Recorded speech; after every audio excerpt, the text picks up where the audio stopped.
want to make sure that we have full engagement with anyone who is online. So I'm going to use two ways to communicate with everyone. One definitely being having the ability to use the chat. So if there's any questions or any comments or anything that you'd like me to expound on, quickly type in there, and Miss Odom will kind of interrupt me or interject herself, and she will let me know what you're chatting about, and I will respond accordingly. Otherwise, you can also use the lovely raise your hand function in there. Raise your hand, and Miss Odom will kind of bring you on online, and I would love to interact with each and every one of you. Again, this is your opportunity to ask me questions, ask me thoughts and processes, or anything of that nature, because this is your time. We're spending a fabulous Friday going through all of this. I'm kind of excited about it.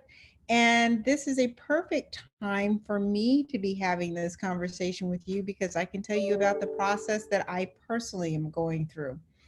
Some of you, if you came on in time enough, you probably heard myself chatting with one of the participants and saying, I got 2 more years, 2 more years, 2 more years, and I'm retiring. But I'm retiring to what? I'm way too young to retire. Don't let the gray fool you.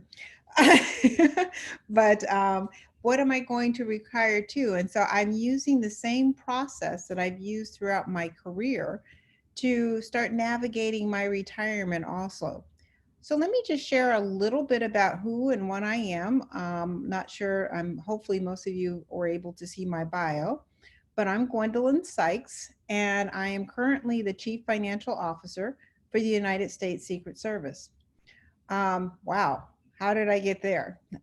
Started my career working for the illustrious Senator Ted Stevens back in the day. Came from Alaska.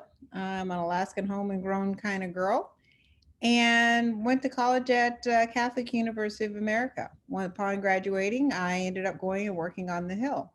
From working on the Hill, I had the opportunity, and following my passion a bit, going to work to the Department of Defense. I have a background in accounting. I love numbers, but I more importantly, as a female, I love money. So between the two of those, Department of Defense was one of the bigger organizations that had quite a bit of funds of which to account for.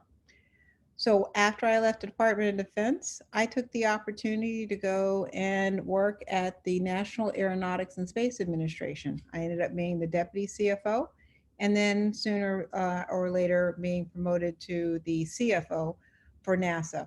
And that was a political appointment. A lot of self-reflecting, and I will share a lot about that with you with regards to making that change from the deputy to the CFO, because one was a career federal position and the other one was a political position, and navigating that well and being reflective of oneself was very important in that journey. The next job that I ended up going to after having the political appointment, and of course Bush not winning re-election, I ended up becoming the CFO for Yale University. Another piece of that journey in navigating going from federal service to educational practice and being a CFO there. And then making another personal journey from Yale to Morehouse College, finishing up Morehouse College and making a personal choice to come back to finish up my federal career at Secret Service. So so that is my actual trajectory for my own personal navigating those things, but everyone's story is different. And we all have to think of career transitions or your next job act as something that is a career opportunity for you, but also it is your personal journey. And you don't have to have any regrets or any uh, bad feelings about moving on or changing or doing something different. For instance, when I'm considering to move on from one job to another, I really have to do that self-reflection and that introspection that says, who am I in this current space? And what is it that I'm trying to move towards? And is it going to truly represent me and my personal passion? A lot of people say, oh, I chose the job because of the title, or I chose the job because of the monetary gain that is associated with it. However, if you do that, and I have found in my own personal journey that sometimes you kind of rue to regret that because it may not fit or align with who and what you are. So, for instance, when I was the deputy CFO at NASA, I was happy. I was a career financial manager.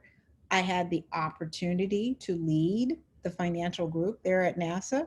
I got to do cool things called rockets, launch rockets into the sky.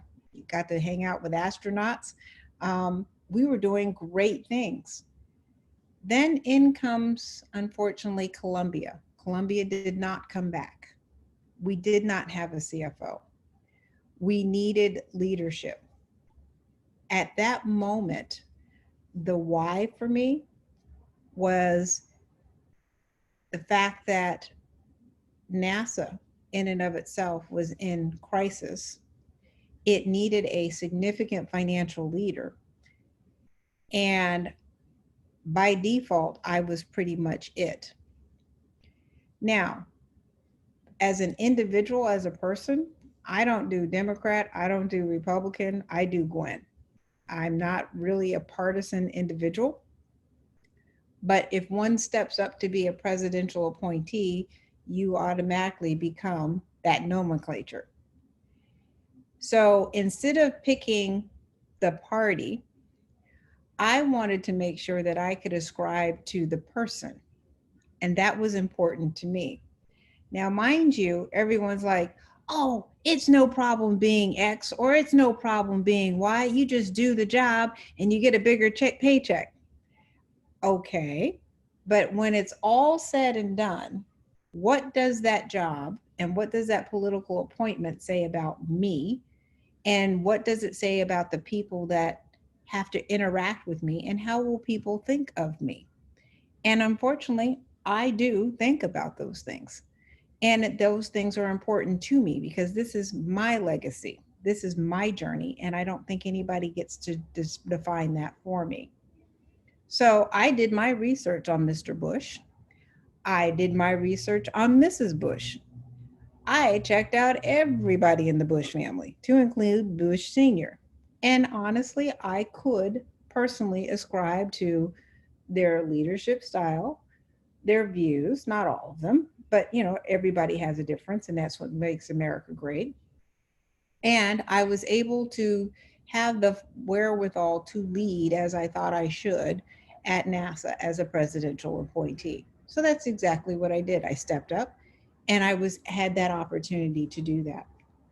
So being in a position to have that time and that opportunity to really reflect about who you are. And what I want most folks to walk away from this session is to be able to understand that just because you're going to move on to something, take an opportunity to look about who it is that you are. What do you want to represent when you move to that next? And also do your homework before you move into that next. Sometimes we just see the job, the title, or the monetary gain, and we go. And then we get there and we wonder why we're not happy. Okay? So that's the first kind of thing that Gwen does when she's making that move. Are there any questions? I see a couple chats out there. Odom? No, you don't have any questions yet. Okay. So the next thing that I actually do is when I start making that move, I always caution some of my folks that says, I got a new job and I'm leaving in 2 weeks. Or I got a new job and the heck with the old, I'm moving to the new. I always caution people that they should be very careful about how they leave a job because you never know if you're ever going to come back to it. That happened in my career. Okay. I was a defense contract auditor very young, and I worked in a place called Program and Financial Control in the Department of Defense.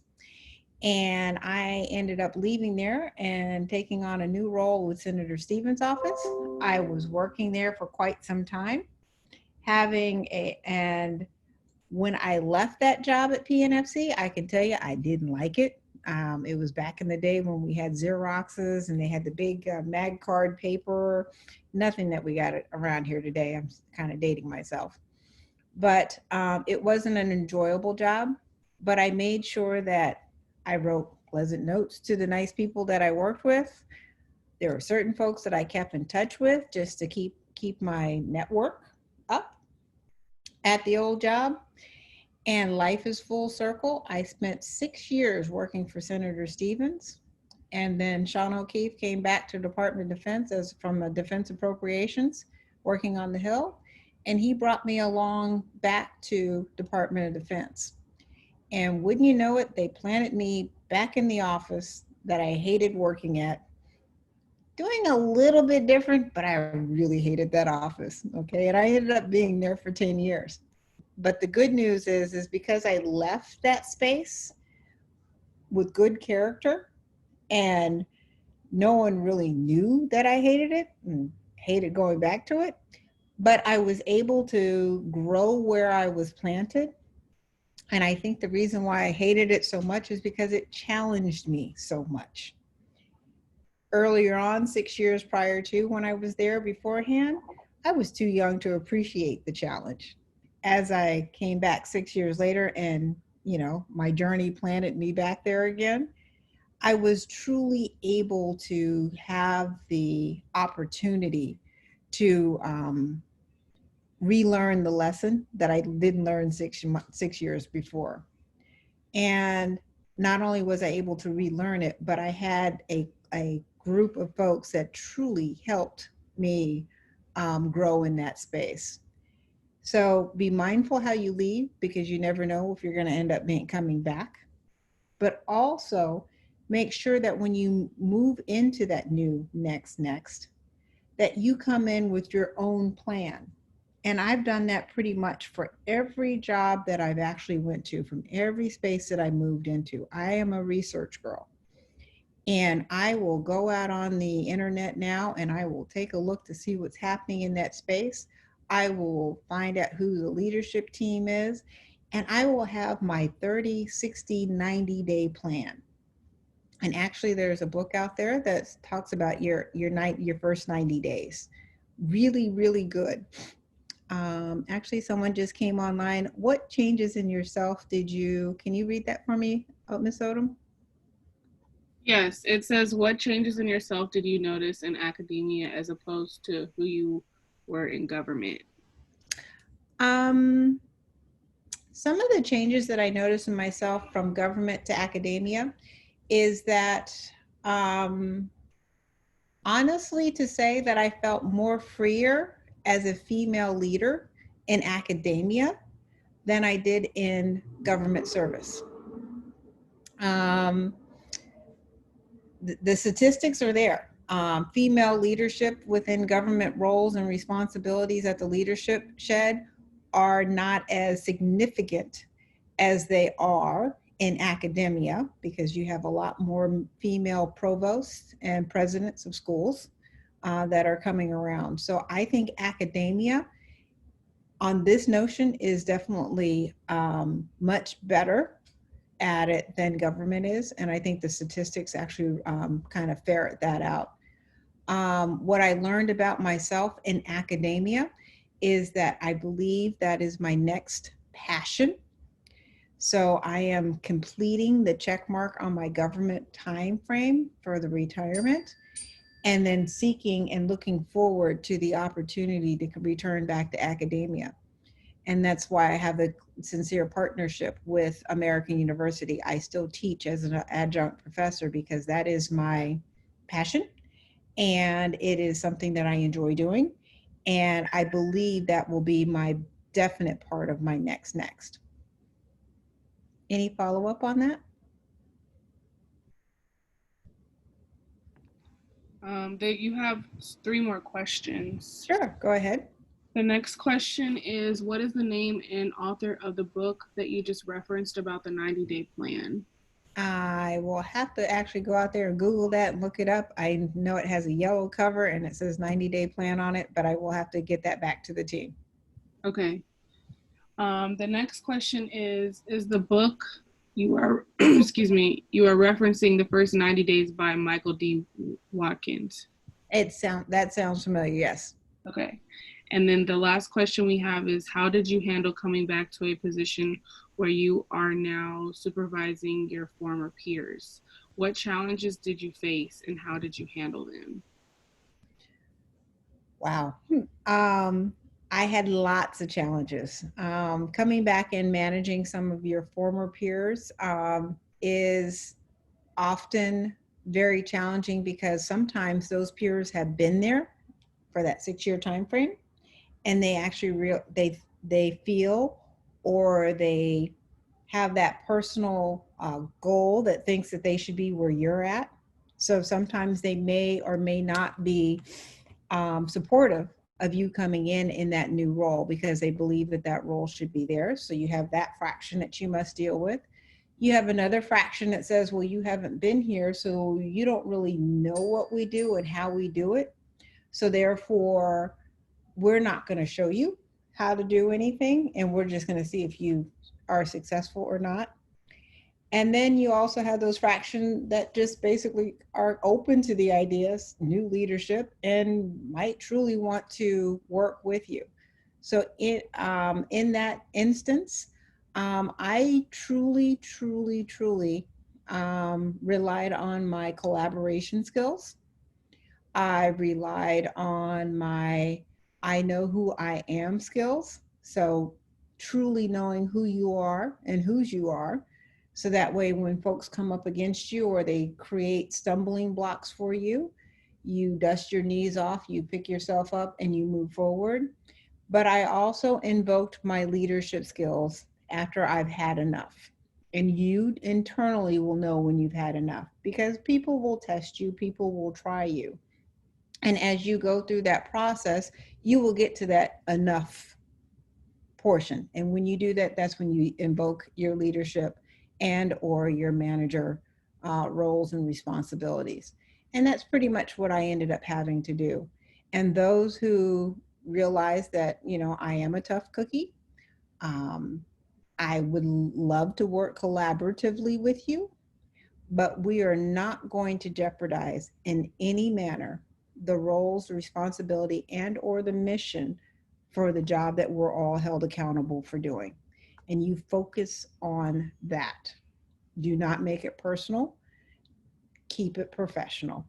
And when people find that you are professional, they will follow you. And when they find that you're authentic in that professionalism, they will follow you and they will either concede or they will continue to fight with you and then you manage them and they will move on. Any follow up to that? Not yet. I don't see any more questions as of right now. Okay, thank you. You're welcome. All right. So I was getting to setting your own personal goals. So for every job that I walk into, I literally take the opportunity to set goals for myself, particularly after I've gotten in there and I've done my 60 to my 30, 60, and 90-day assessment. And I take the opportunity to say, okay, now that I'm here, now that I know the game at play, what are those evolutionary things or transformative things that I would like to do for this organization, given my knowledge, skills, and ability to take them to the next. So that way I know when it's time to start grooming and growing the succession team behind me, and how do I make sure that they're ready for when I move on to my next piece of my journey. I am currently in the process of doing that now. I have spent the better part of the last 9 years growing the financial management core at Secret Service. When I arrived, we had a financial system that wasn't quite well. We had a financial team that was not healthy nor skilled. And 9 years later, we are running on a integrated financial platform. We have robust analytics, and we have a financial team that is indicative of a true financial back office team, to include a deputy CFO, which I did not have 9 years ago. I just got my deputy CFO 3 years ago, so I'm succession planning now, as well as a financial manager and a budget officer, and then growing teams below that. So um, I am getting to nirvana with my current role, um, where my team is able to operate the financials for the Secret Service without me. And it's truly become now a game of how much can we do and how many problems can we solve without Ms. Sykes having to come to the table. And it's been kind of interesting. And even when I try to play the gotcha with the team, they've already thought of it, and sometimes they just put things out there just to see if I'm paying attention. So it's been a rewarding time frame in this current role in my job, and particularly where I'm at in the moment. But I basically have set that goal that I wanted to get to my retirement, and the goal was that I wanted to have the operations of Secret Service financial management in such a state that when I walk away, I left it better than what I found it, number one.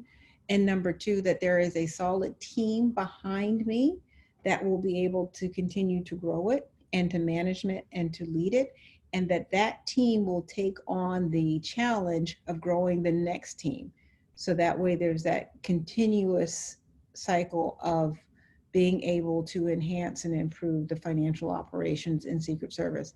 And that's one thing in many of my other roles that I've held that I had not been able to do in my career. And so if I want to call it my swan song, I think this is truly my swan song, to be able to see the transformative financial management, see it be implemented, see it working, and then see how it can be its own continuous operations and self-sustaining throughout years to come. So that has been one of those great opportunities for me. So that's why I set goals. And my staff goes, can we talk you into another 2 or 3 years? And I said, no, it's going to be 2 years, because I want to be able to move on and let that next group of folks ascend to leadership and have that opportunity. I know we've all been in jobs or opportunities where folks have just stayed way longer than they should have. And I'm not going to be one of those people. I'm going to be one of those folks that moves on at that right moment, because I know in my heart of hearts that I've done what I could, and it's time to pass the torch. And it's okay. It's okay to navigate onto my next. And that's what I've done to prepare myself. So once I've set those goals and I've achieved those goals, then I start moving on to that next. And for me, honestly, it's going to be retirement. I doubt that I will sit down much.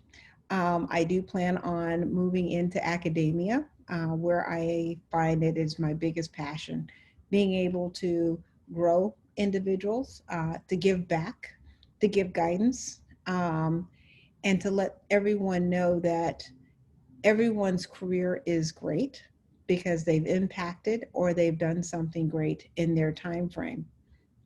And recognizing that it's a journey and not a career ladder, because I know back in the day we had the career ladder, or this is the way that you're supposed to manage your career in order to be successful. Success is defined differently for each and every individual. Okay, I'm sure if I took a quick poll of all 38 individuals here and asked you what was success for you, it would not be the same for everyone else.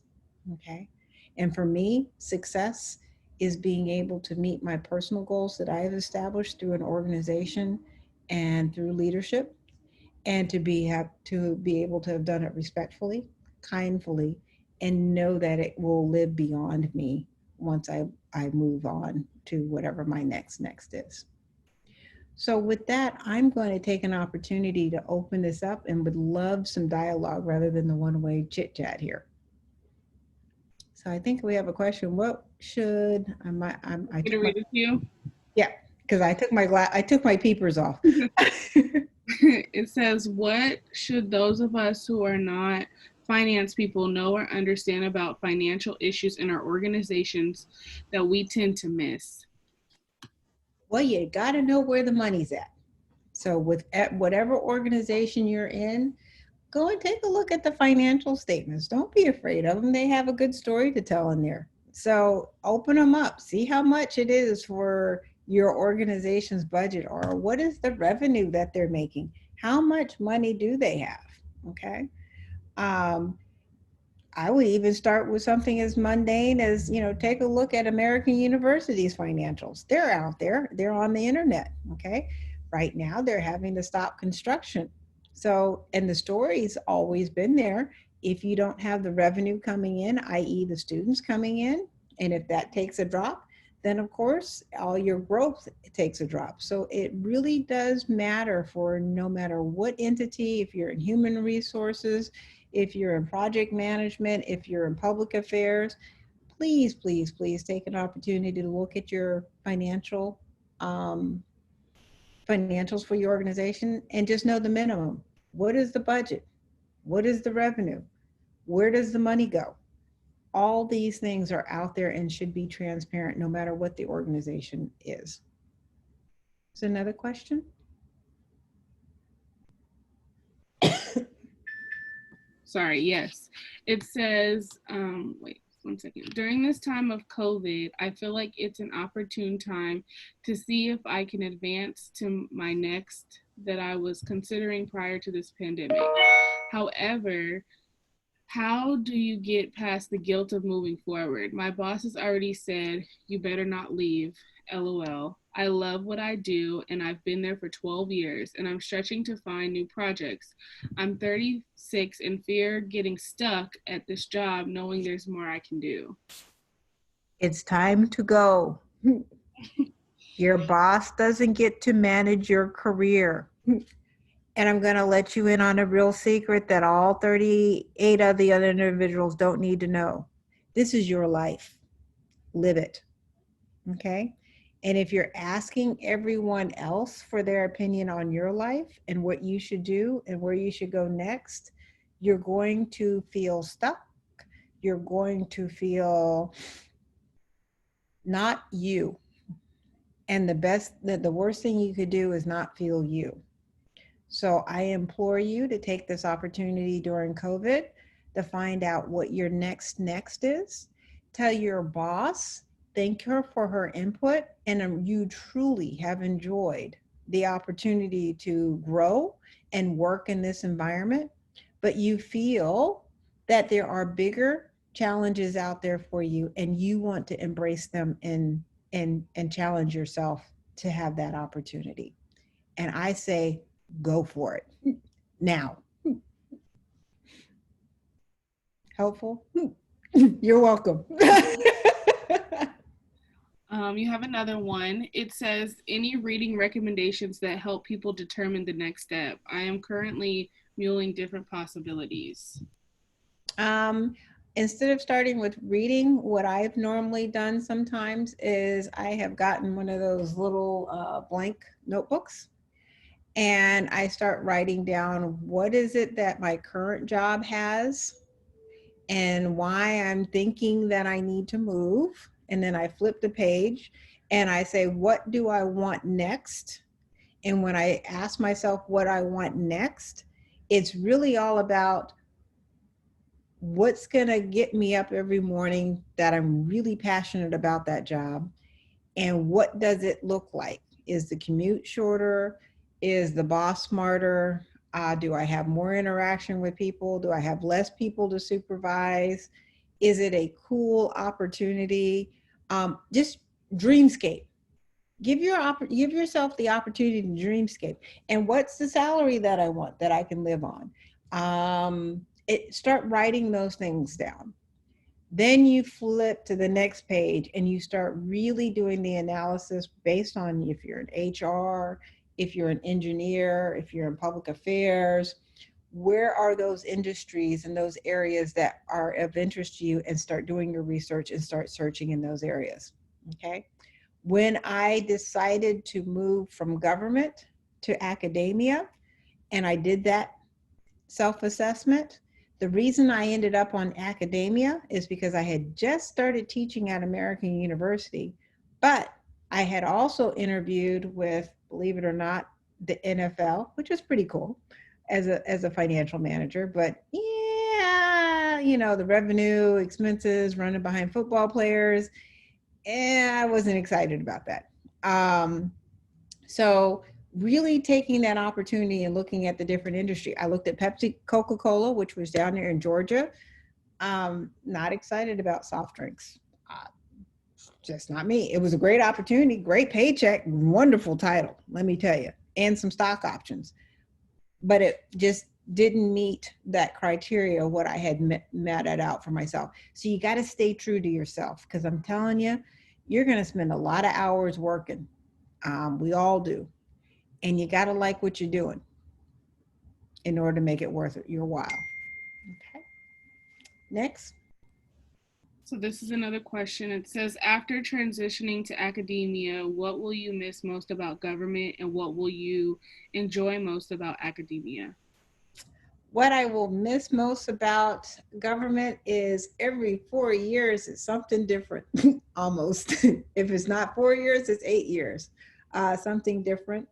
Um, the ability to within government to collaborate, the ability to see young folks coming into the government with a sense of service is actually just profound and wonderful to experience when you have the time to take a breath to do so.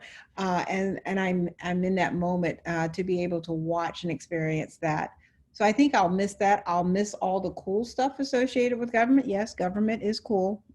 People launch rockets and they go into space and they see cool things. And I got nice photos. Agents with sunglasses and little earpieces. That's pretty cool. There's just a lot of neat things that the United States government does on a day-to-day basis that I will probably miss. I'm going to call it the cool stuff. Moving into academia, I think being able to touch the lives and hearts and spirits of the next generation that's coming up, that's my new passion. I want to be remembered in that way. So that's what I'm looking forward to. Next. What benefits and drawbacks did you encounter going from career to political and back to career appointments? Um, I'm going to talk on a more personal and professional level. It was interesting being a political appointee. You will find in that realm, in that sphere, people love you a lot. And they make you think that you are really special during that time frame. And they address you in this terminology called the honorable. And you're going, whoo. For me, I was like, hey, I ain't never been honorable a day in my life. I'm a, kid of 4 kids, and I had an older brother and a younger brother. I fought with them all the time. But people made me feel very special during that time frame. Administration changed, things changed, and I'm still here feeling special. And nobody was making me feel special in that moment. And that was a good lesson for me, a very good lesson for me. People should not make me feel special, and a title should never make me feel special. I'm special because of who and what I am. And that was a lesson for me from political to government. So, am I excited about titles anymore? Not really.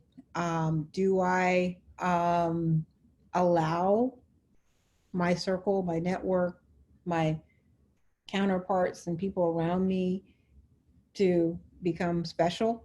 No. I'm just my mom's kid with an older brother and a younger brother that I used to beat up on. And that's a good place to be at all times, because you never forget who you are and whose you are. And you will never forget what your real intention and your goals are in leading people and doing your job on a day-to-day basis. Hopefully that was what you were looking for and not something different. The next question is, what would be your recommendation to someone who, like myself, has 4 more years until retirement to advance in a more leadership role after retirement? Oh, great opportunities. If I could ask you to chat into me to tell me what industry you're in, that would be helpful. That was from Kim. Kim, if you want to turn your camera and your audio on, you're more than welcome to. I'm not sure if she's here. Kim, are you coming up? I currently work with the Department of Veterans Affairs. Uh-huh. So We my can't hear intake. you. I'm sorry. I got her. She works at the Department of Veterans Affairs. You can go ahead and mute yourself, ma'am. Yep, there you go. She works at the department. You have plenty of opportunities. Veterans Affairs is going through such a transition and upheaval. And what I would recommend to you is do what I call the environmental scan. Check around in your area, in your expertise, and see all the people who are moving on or moving up, or where there's an area that is in the most turmoil or has the most challenges. And why am I telling you that? Because you said that you want to be a leader. And leaders show up at the most opportune times when the things are not doing well, and they come with a calm and clear head and they move it and propel it forward, and they get recognized. So you can ask to be detailed in there and take on that challenge. And then use any resources and or people around you to help lead and guide you through that. And then over time, people will say, hey, she took on this challenge and she moved the ball just this much.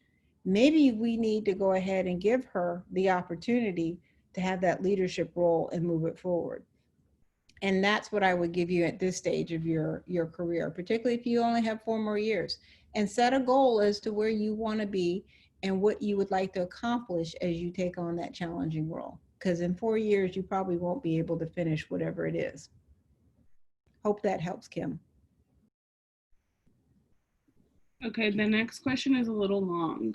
Okay. It says, I have been at my job for 13 years in my fourth position at an academic institution and knew it was time to go last year. I feel stuck because the job market, academia, nonprofits sector is at a standstill due to COVID. How do you find the strength to continue showing up with dignity and non-complacency, while going through a period of introspection? She said, P.S. I love academia. Okay. Well, if you love academia and you know it's time to move on and you're feeling complacent in the moment, then I think I would go back to that book that I talked about earlier, that plain notebook that you open up and you write to yourself, what is keeping me here? And why is it that I feel I can't change? And then go to the next page and say, due to COVID, I have told myself that I can't achieve all those things that you told yourself, okay? And then flip the page again and say, if there was no COVID, what would I do? And be very specific about, if there is no COVID, what would I do? Okay? And I want you to write it as if I would be looking at the Washington Post, I'd be hitting the internet, I would be setting up info chats online with my network, and I would be seeking new opportunities. And then you flip to the next page and you start doing it. Okay? COVID is not the reason why you cannot find a new job. You are the reason why you cannot find a new job. Okay? There are opportunities in despair, and there are opportunities in challenges. And what I would encourage you to do is have a self-conversation that says, Who am I? And where do I want to go? And why am I holding myself back? And I need you to write across it in big letters that I am great, because you are. And then I want you to believe that. Okay? Thank you. It says, as a CFO, do you think that the position requires you to be a CPA? I am just now starting the study for the CPA.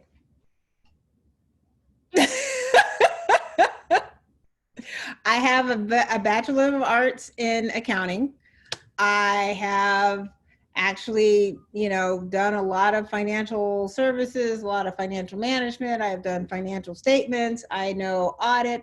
I developed the internal controls risk assessment with O&B. So I have extensive experience and knowledge in accounting. I just don't have that CP&A. So as I get ready to retire, guess what I'm doing? I'm studying for the CPA exam now, because I told myself I'm not too old to get the CPA now. And I'm getting it on my own terms. Does that help?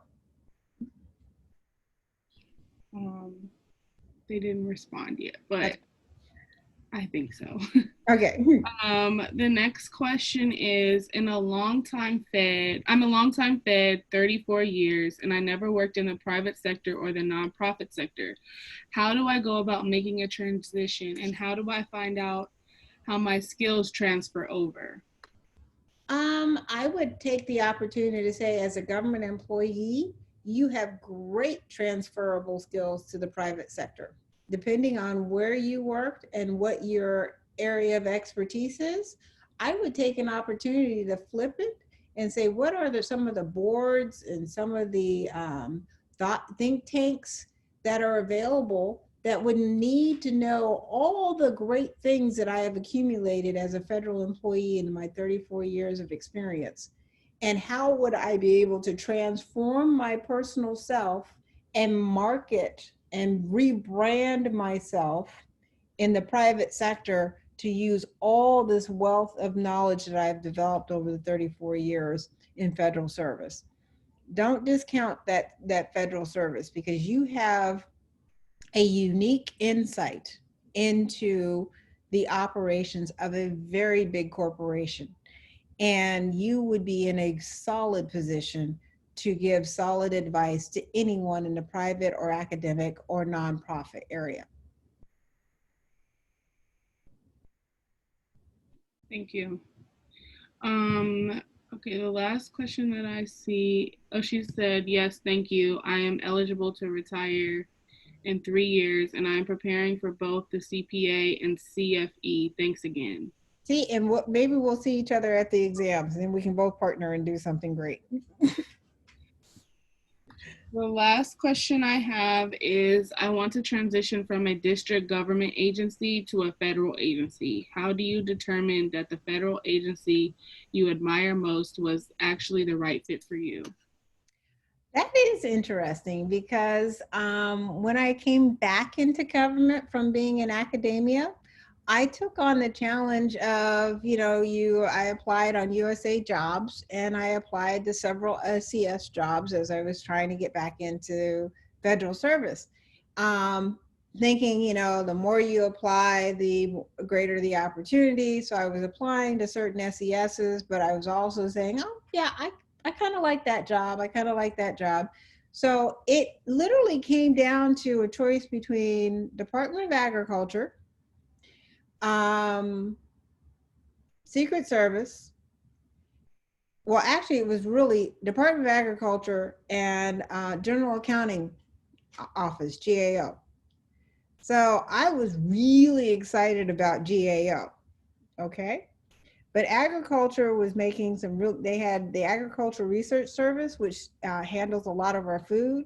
So I was kind of torn between becoming the accountant's accountant and knowing more about how my food is moderated and regulated and making sure that my food process is good. Midway through negotiations with two of those, I ended up getting a call from the Secret Service. And I thought, Secret Service. wouldn't check them out. And it became one of those funny stories that said, I liked agriculture, liked the food service. I thought it really kind of sang to me because I like to eat, I like to cook. GAO pretty much decided was kind of, being the accountant's accountant. And I was thinking, future, retirement, get my CPA, etc. But Secret Service had a pretty unique and interesting mission. And boy, did I underestimate the Secret Service mission. But now I don't, not anymore, not after 9 years of being there. But having the interview with the then director at that point in time really was the piece that swayed me to go towards that area, going towards Secret Service. He was warm, he was friendly, and he did his homework with regards to who I was and what was important to me. And he had probably talked to some other folks that knew me personally and respectfully. And he probably even talked to my mentor, as I was able to find out many years later, that upon my leaving, well, we talked about, why I was coming back into federal service. We talked about my personal career, etc. And throughout that, their reoccurring theme was my family. I am very family oriented. My mother is actually sitting on the other side of the screen, just smiling at me because my mom lives with me. I had a father who had Alzheimer's, and he passed away in my home. And so now I have my mom with me, and she continues to be with me. And so my mom is very important to me. So my mom goes wherever I go, and if she's not happy, nobody's happy. And that's just the way it rolls. And he was informed about my close relationship. We discussed that. And on the way out the door, he had a Secret Service hat and pen. And he goes, take these to your mom and tell her that we look forward to you being on our working with us. So he was already posturing for me to come to the Secret Service, even though I was considering these other two opportunities. But that was kind of heartfelt. It told me that he, as a leader, understood family and understood that if anything happened to my mom, or if there was any challenge with my mom, it gave me a comfortability that said I would have that space and that place to take care of that. Because at 79 years old, she's very important to me. And I will give up a job to take care of my parents. And that's just who and what I am. And I'm okay with that. Okay. Thank you. Okay, I got another question. It says, when you decided to change positions in the past, how did you go about finding and pursuing new job opportunities? Websites, networks, other? I ask because I find that I am often met with rejections or silence when applying for jobs. I mainly use websites like Indeed or USA Jobs. I feel like I am enough, but I seem to have issues conveying to potential employers. Just feel like I am one fish in a huge ocean. And sometimes that truly is the case. Sometimes it's networks. Sometimes I would actually encourage you to take an opportunity to share your resume and share your write-ups that you're submitting to these different jobs to someone who's either already in the area in which you want to get into, or share them with someone who is knowledgeable, like an HR human resources type individual, about what are those things that you need to have within your resume or put on these online job searches. Because I'm going to give you a small hint, most of them are doing it via word searches. And if you don't have the key words in there, they're not pulling it, and then you're getting that silent treatment and you think it's something about you, and it's not. It's just that monster is not pulling your resume because you didn't have the right words in them.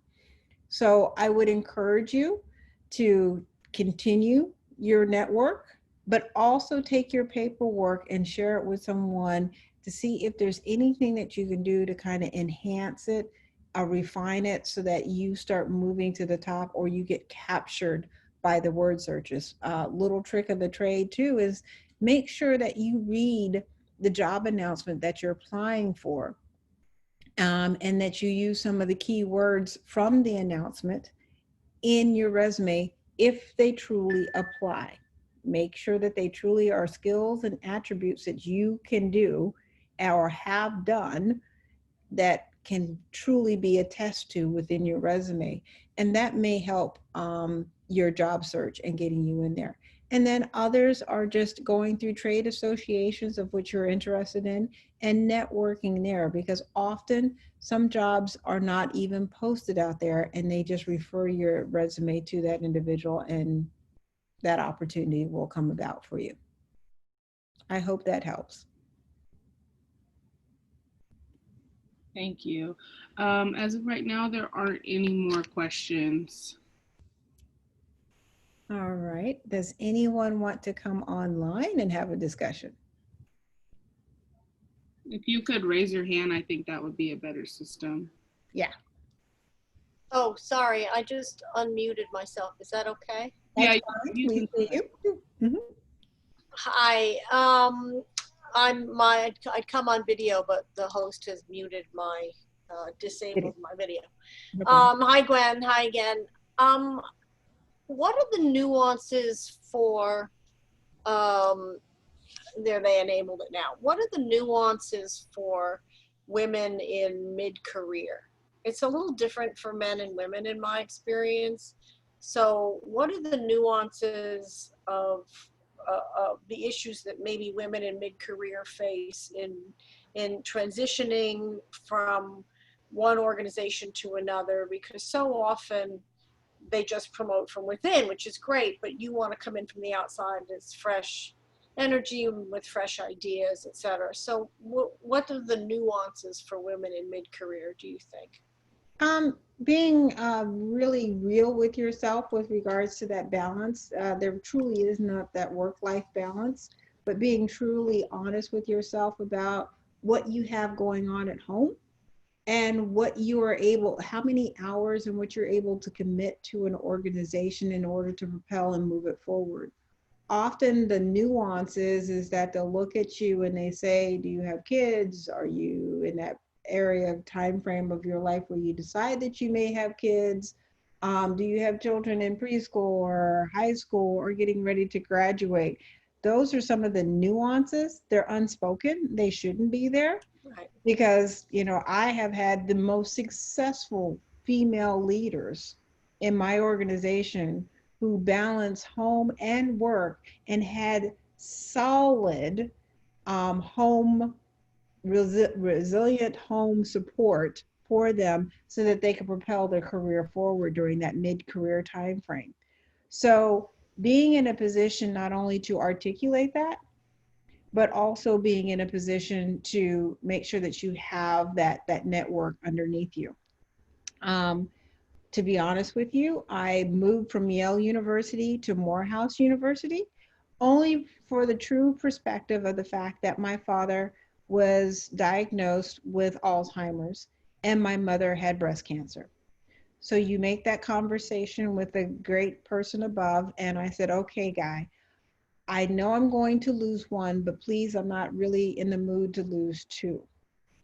So having that dynamic dialogue with my boss then at Yale University, I knew I wasn't going to be able to rise in my mid-level career at that point in my career to do everything that Yale needed. So I finished a piece of that goal that I had set for myself, and then I sought another opportunity someplace else.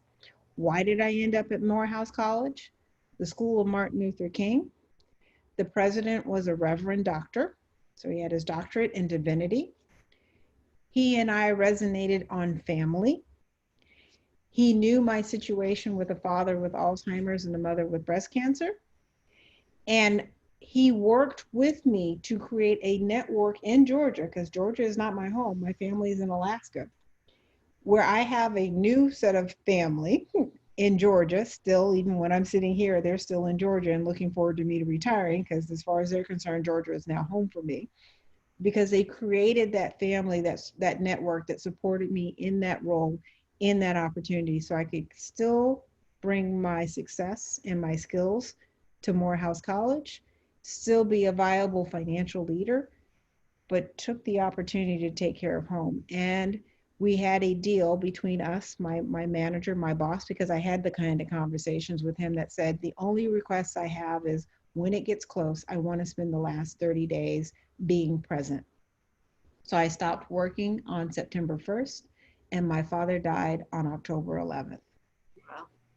I'm in a good space. And we as women need to be able to have that dynamic dialogue and that courageous conversation about what I need.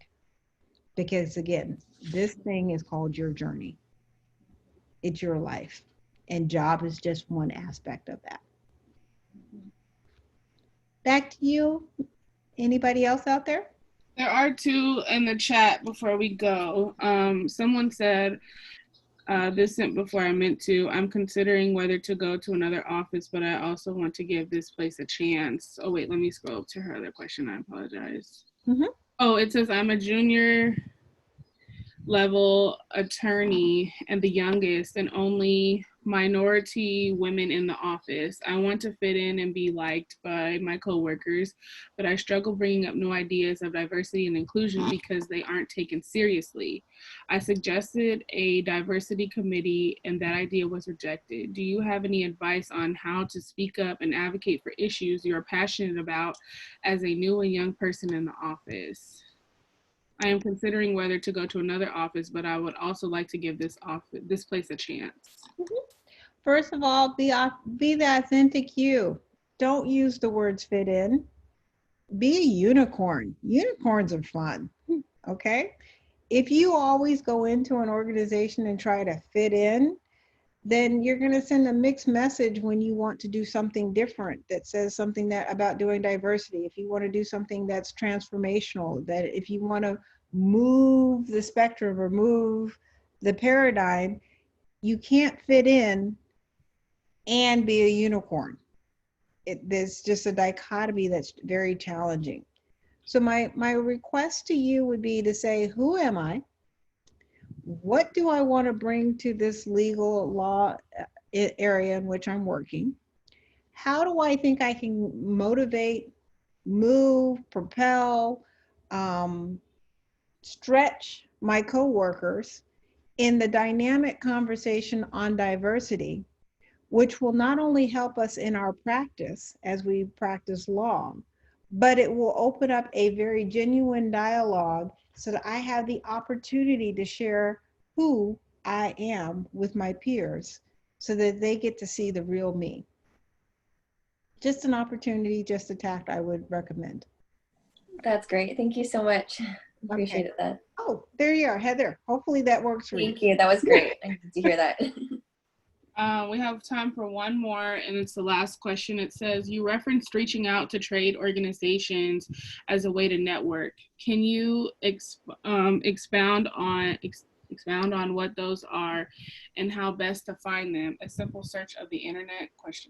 So Yes. For me, financial management has been the Association of Government Accountants, the Association of Financial Leaders, National Association of Black Accountants, National Association of Women Accountants.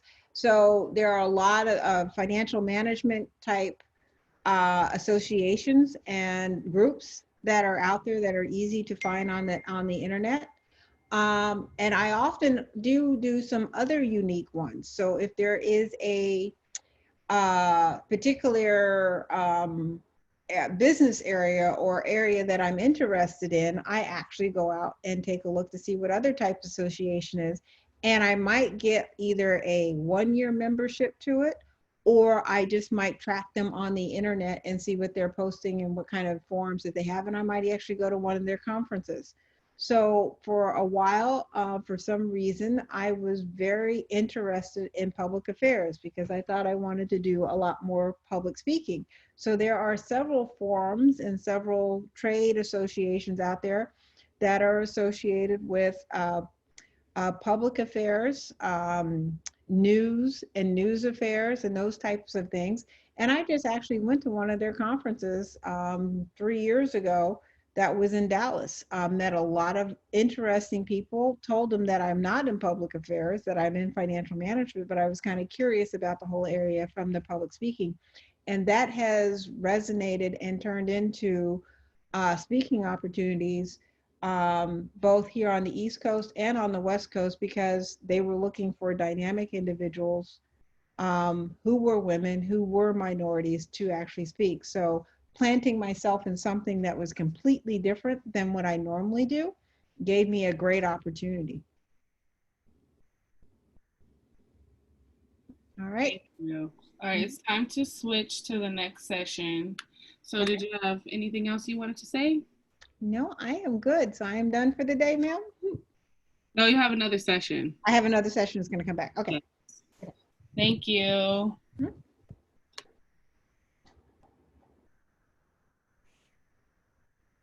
Thank you. Thank you.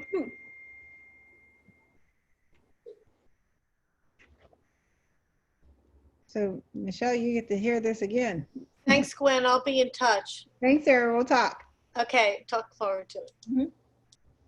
I do